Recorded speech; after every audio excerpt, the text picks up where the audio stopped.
दुनिया इस वक्त एक बड़े युद्ध संकट से गुजर रही है, जिसने कई देशों को एक बड़ी सीख भी दी है कि रक्षा मामले में किसी भी देश का आत्मनिर्भर होना कितना जरूरी है।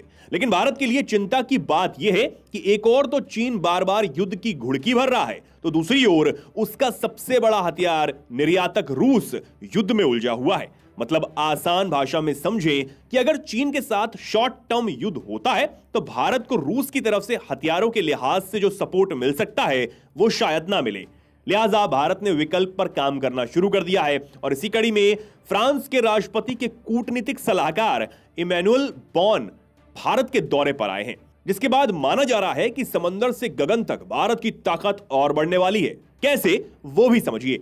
इस दौर पर उच्च स्तरीय रणनीतिक वार्ता में मेक इन इंडिया अभियान के तहत एयरक्राफ्ट इंजन और लंबी दूरी की पनडुब्बी के निर्माण में फ्रांस को प्रमुख भागीदार बनाने पर प्रमुख फोकस करेगा। बॉन ने भारत के रक्षा मंत्री राजनाथ सिंह और विदेश मंत्री एस जयशंकर से मुलाकात की। बड़ी बात यह है कि चीन के साथ हाल के सालों में बड़े तनाव के बाद भारत के लिए सुरक्षा मोर्चे पर मजबूत रहना बेहद जरूरी है।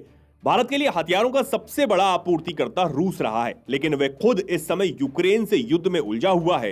यही वजह है कि मोदी सरकार हथियारों के मामले में मेक इन इंडिया के तहत आत्मनिर्भर होने पर तेजी से काम कर रही है।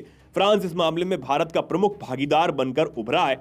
लिहाजा ऐसे वक्त में जब दुनिया में मौजूद हथियार और एयरक्राफ्ट तेजी से और एडवांस हो रहे हैं, भारत को एयरक्राफ्ट इंजन बनाने के लिए टेक्नोलॉजी ट्रांसफर की जरूरत है ताकि स्वदेश में बने 2 इंजन वाले फाइटर प्लेन को अधिक मजबूत बना सके।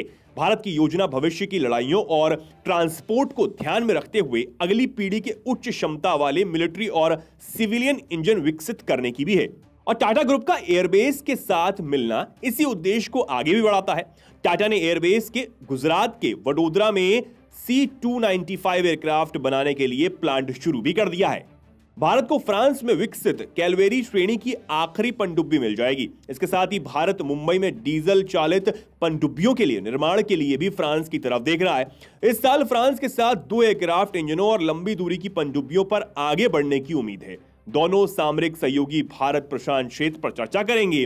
फ्रांस समुद्री तल मैपिंग और पानी के नीचे के ड्रोन और सेंसर में भारत की मदद करने के लिए तैयार है। मतलब साफ है, भारत अब अपने सबसे भरोसेमंद देशों में से एक फ्रांस के साथ मिलकर बड़ी तैयारी में है।